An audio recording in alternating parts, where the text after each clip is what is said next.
ಬೆಂಗಳೂರಿನಿಂದ ಅರ್ಧ ದಿನಕ್ಕೋಸ್ಕರ ಯಾವುದು ಫ್ಯಾಮಿಲಿ ಔಟಿಂಗ್ ಸ್ಥಳ ಹುಡುಕ್ತಾ ಇದ್ದರೆ ಇದನ್ನು ಮಿಸ್ ಮಾಡ್ಕೋಬೇಡಿ. ಇದರ ಎಂಡ್ವರೆಗೂ ಯಾವುದೇ ವೆಹಿಕಲ್ಸ್ಗಳು ಓಡಾಡ್ತವೆ. ಗವಿರಂಗನಾಥ ಸ್ವಾಮಿ ಬೆಟ್ಟ ಅಂತೇಳಿ ಕನಕಪುರದಿಂದ ಸುಮಾರು 22 ಕಿಲೋಮೀಟರ್ ದೂರದಲ್ಲಿದೆ.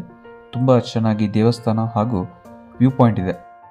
ಶನಿವಾರ ದೇವಸ್ಥಾನದಲ್ಲಿ ಅನ್ನಪ್ರಸಾದ ಸಹ ಇರ್ತದೆ.